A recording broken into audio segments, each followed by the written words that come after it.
कुंडली में ज्योतिषी लोग विचार करते हैं किसी किसी के जन्मांग का, तो कहते हैं अरे भैया इसमें तो नवग्रहों में 7 ग्रह इसके बहुत गलत जगह बैठे हैं।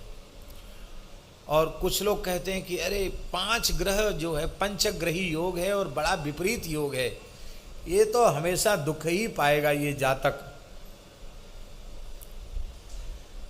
ये गलत भाव में बैठे हैं ये 5 ग्रह, ये गलत स्थान में बैठे हैं 7 ग्रह, अथवा अशुभ ग्रह की दृष्टि इन पर है, तो ये जातक के लिए शुभ नहीं है।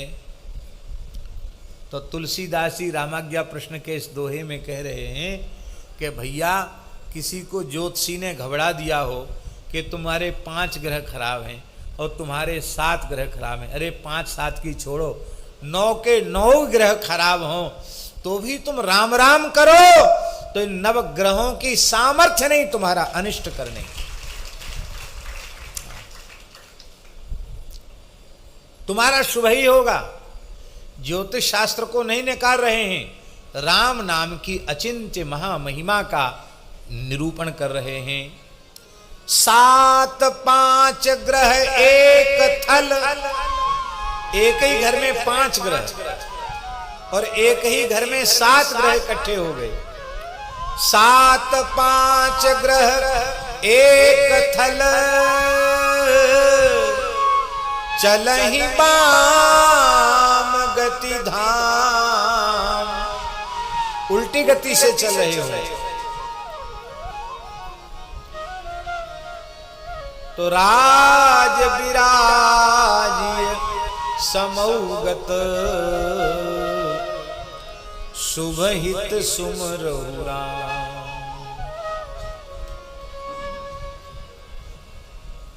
ऐसा व्यक्ति जिसके एक ही घर में 5 या 7 ग्रह आ गए हों और वो विपरीत भाव में हों, विपरीत अवस्था में हों, प्रतिकूल गति वाले ग्रह हों, तो राजा भी होगा तो रोड पे आ जाएगा, राजा भी होगा तो भिखारी बन जाएगा। राजा है पर ये विपरीत समय आने पर वो अवश्य फल देंगे। कहते लेकिन हम उपाय बताते हैं कि 5 7 नहीं 9 के 9 उल्टे पलटे हो जाएं तो भी यदि आप राम नाम का जप करते हैं तो आपका कुछ भी अनिष्ट नहीं हो सकता। एक भैया जी एक घटना सुनाते हैं। एक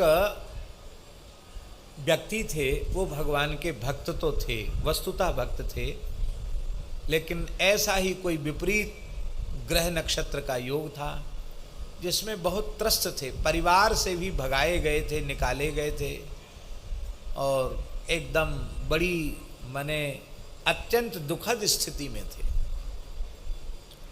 तो तीर्थराज प्रयाग के कुंभ में गए तो मन में आया कि भाग्यहीन तो है ही हैं, खाने के लाले पड़ रहे हैं, यहाँ कम से कम कल्पवास करेंगे और 24 घंटे में जहाँ कहीं क्षेत्र में मिल जाएगा एक बार भोजन करेंगे और अपने राम राम करेंगे। और प्रयाग में आ गए वे महानुभाव। ऐसे ही कोई प्रकांड ज्योतिष के विद्वान मिल गए उनको। उन्होंने देखा तो उनको लगा कि ये ग्रहग्रस्त है, ये व्यक्ति, ये ग्रह की विपरीत दशा से युक्त है, इसका चेहरा बता रहा है कि बहुत परेशान है। भैया क्या बात है? उसने अपनी करुण कथा सुनाई। बोले अच्छा तो तुम अपने जन्म का समय बताओ। जन्म का समय बता दिया तो तत्काल उन महानुभाव ने जन्मांग बना दिया, कुंडली बनाई और कुंडली बनाई। बोले तुम्हारी स्थिति तो जन्मांग की ऐसी है कि राहु केतु शनि मंगल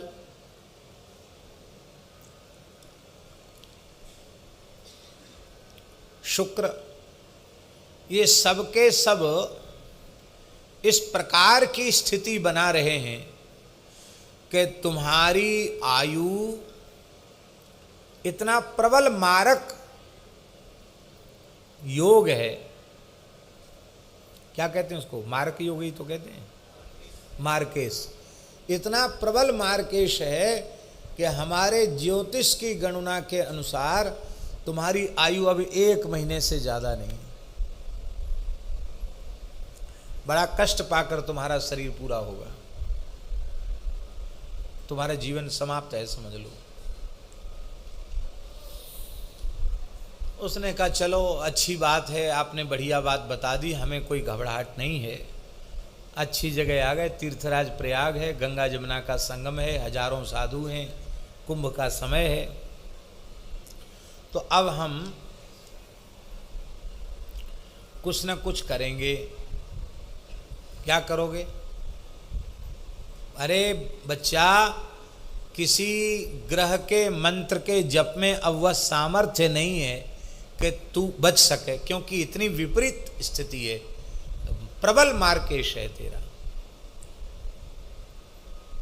ठीक है, वो भक्त था, भक्त। उसने कहा भैया ये सारा ब्रह्मांड भगवान का बनाया है, तो ग्रह गोचर नक्षत्र ये सब भी तो भगवान के बनाए हुए, राम जी जो करेंगे सो ठीक ही होगा। मौन हो गया और उसने राम राम जपना शुरू कर दिया।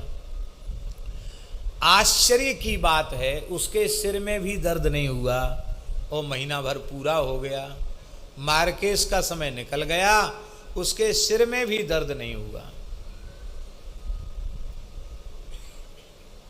महीना तो पूरा हो गया। तो उसने सोचा कि चलें ज्योतिषी जी का फिर से दर्शन करावें। फिर गया दर्शन करने। उनको बड़ा आश्चर्य हुआ, बोले तुम जीवित कैसे हो? कैसे हैं देख लो, आपके सामने है।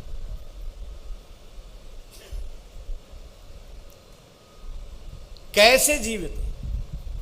बोले देख लो आपके सामने महाराज, कोई रोग हाली बीमारी कोई तकलीफ? अरे बोले महाराज तकलीफ पहले थी, बहुत बहुत कुछ तकलीफ थी, अब तो बिल्कुल कोई तकलीफ नहीं। क्या करते हो, क्या पूजा पाठ जब किया? बोले कुछ नहीं। मौन होकर 1 महीना तक आपने समय बताया था, अहरनिश राम नाम का जप किया और कुछ नहीं किया, केवल राम नाम का जप किया। तो ज्योतिषी जी को बड़ा आश्चर्य, केवल राम राम करने से इतना प्रबल योग बदल गया, आश्चर्य की बात है। तो उन ज्योतिषी जी के जो गुरुदेव थे वो भगवत प्राप्त सिद्ध पुरुष थे, वो भी कुंभ में पधारे थे। उनके पास जाकर ज्योतिषी जी ने कहा कि गुरुजी, हम अब सब अपने ज्योतिष के पोथी पत्थर बांध के त्रिवेणी संगम में समाधि देना चाहते हैं। कहा क्यों? तुम्हारी तो रोजी रोटी ज्योतिष है, ऐसा क्यों करना चाहते हो? बोले महाराज आज तक मेरे द्वारा की गई घोषणा असत्य नहीं हुई, लेकिन ऐसा जातक जिसकी इतनी विपरीत ग्रह दशा और उसके सिर में भी दर्द नहीं हुआ, आश्चर्य की बात है, वो जिंदा है, प्रसन्न है, पहले से ज्यादा स्वस्थ है, क्या बात है?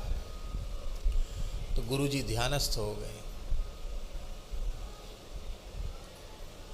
और ध्यानस्थ होने के थोड़ी देर बाद गुरुजी ने नेत्र खोले। बोले पंडित जी, ये महा महिमामय राम नाम की महिमा है। कैसे? बोले जब इसने भजन करना शुरू किया तो जो ग्रह गोचर की स्थिति है उसमें विवाद छिड़ गया। बोले भैया तुम्हारा पहले समय, तुम जाओ पहले उसको कुछ सताओ। सबसे पहले मंगल को कहा कि तुम सताओ। मंगल बोले हम नहीं जाएंगे, चाहे भले ही बकरी हो, विपरीत हो, मार्केश हो, हम नहीं जाएंगे। क्यों? बोले राम जी हमारे जीजाजी लगते हैं। हाँ, राम जी हमारे जीजाजी लगते हैं, क्योंकि श्री जानकी जी भूमि पुत्री हैं और मैं भूमि पुत्र हूँ, किशोरी जी का भाई हूँ, इस नाते से वो मेरे जीजाजी लगते हैं और हमारे जीजाजी का नाम दिन रात जपता है। ऐसे अपने जीजाजी के परम शरणागत भक्त का हम कुछ भी नहीं बिगाड़ सकते। हम बिगाड़ेंगे नहीं, हम बनाएंगे जरूर उसका काम, बिगाड़ेंगे नहीं। पीछे हो गए, मंगल मना कर दिया। बोले देखो चलो, इन्होंने तो रिश्तेदारी निकाल ली। शनि ग्रह से कहा कि आप तो बड़े कठोर शासक हैं, सबको जब दंड देते हैं तो किसी को नहीं देखते, महात्मा दुरात्मा किसी को नहीं देखते, सबको एक लाठी से हाँकते हैं। शनि ग्रह बड़े बलवान हैं, वैसे लोगों में भक्ति भले ही ना हो, पर शनिवार होवे और पीपल दिखाई पड़े तो अपने आप सिर झुक जाता। वैसे हमेशा ही झुकना चाहिए पीपल को देख के सिर, लेकिन शनिवार को पीपल देख के सिर जरूर झुकता है। शनि से सब घबराते हैं, परेशान रहते हैं। शनि ग्रह से कहा कि तुम जाओ, तुम्हारा मार केस है। शनि ने कहा कि ये तो संभव ही नहीं है। क्यों?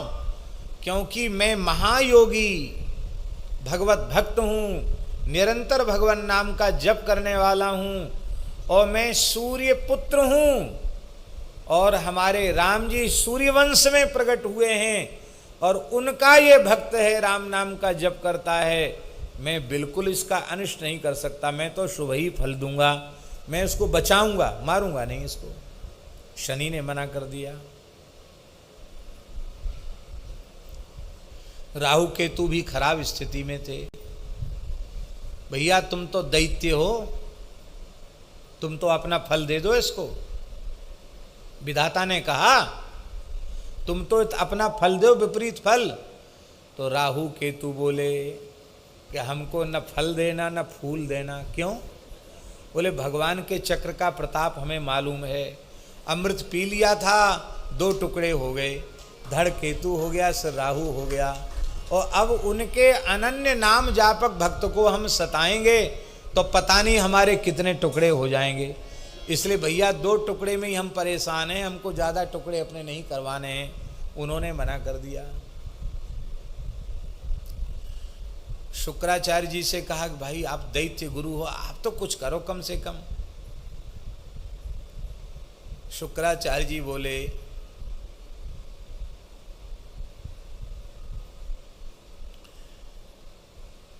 कि हम दैत्य गुरु अवश्य हैं, पर नाम की महिमा से अपरिचित हों ऐसा नहीं। देखो शुक्राचार्य जी का वचन बड़ा अद्भुत है। भगवान वामन ने कहा कि तुम पूर्णाहुति कर दो, क्योंकि हमने बीच में ही आकर विक्षेप कर दिया, तुम्हारे जजमान को बंधन में डाल दिया, तो अब कम से कम कर्मकांड तो पूरा कर दो, विधि पूरी कर दो, पूर्णाहुति कर दो यज्ञ की। उसमें शुक्राचार्य जी ने क्या कहा? बहुत प्यारा श्लोक है। मंत्रतस्तंत्रतश्छिद्रम देश कालार्ह वस्तुतः सर्वं करोति निश्छिद्रम नाम संकीर्तनम तव। मंत्र का दोष, तंत्र माने विधि का दोष, देश का दोष, काल का दोष, समस्त प्रकार के दोषों की निवृत्ति हरिनाम संकीर्तन से हो जाती है। जब आपके नाम की ऐसी महिमा है कि नाम के कीर्तन से संपूर्ण दोषों की निवृत्ति हो जाती है, फिर यज्ञेश्वर यज्ञ नारायण स्वयं यज्ञ में पधारें, फिर यज्ञ अपूर्ण रहा, यज्ञ तो परिपूर्ण हो गया आपके पदार्पण से ही। तथाप्याज्ञां करोमिते, फिर भी आपने आज्ञा दिया है तो हम पूर्णाहुति कर देते। शुक्राचार्य जी ने पूर्णाहुति कर दी। शुक्र ने भी मना कर दिया कि हम भक्ति की महिमा जानते हैं, भगवान नाम की महिमा जानते हैं, और बाकी तो सब ठीक ही थे। 5 ग्रह विशेष प्रतिकूल थे, और बृहस्पति तो बेचारे सौम्य हैं, बुध भी सौम्य है, अनुकूल ही हैं, चंद्रमा तो परम सौम्य है ही हैं। तो सब बात बन गई, बिगड़ी बात बन गई। श्री हित हरिवंश महाप्रभु जी की स्फुट वाणी में ताते भैया कृष्ण नाम धन संचु, ये पद है उनका, और उसमें उन्होंने लिखा है का करी है नवग्रह रंक, ये कंगले तुम्हारा क्या बिगाड़ेंगे। यदि श्री कृष्ण तुम्हारे अनुकूल हैं तो नवों ग्रह तुम्हारे प्रतिकूल होकर तुम्हारा कुछ नहीं बिगाड़ सकते, और यदि श्री कृष्ण तुम्हारे अनुकूल नहीं हैं और नवों ग्रह तुम्हारे अनुकूल हैं तो भी यह अनुकूल होकर तुम्हारा क्या बना देंगे। अधिक से अधिक तुम्हें लौकिक कोई पद प्रतिष्ठा लाभ दे देंगे, उससे तुम्हारे कल्याण का क्या लेना देना है। तो ये नहीं कहते कि ग्रह आदि की दशा और ग्रह नक्षत्र आदि को नहीं मानना, मानो, पर भैया सबका अंतिम उपाय भगवत शरणागति है। सबका अचूक अस्त्र, सबका समाधान श्री राम नाम का जप है। इसलिए 7 5 ग्रह एक थल, चलहि बाम गति धाम, राज विराजिय समौगत, शुभ हित सुमिरहु राम।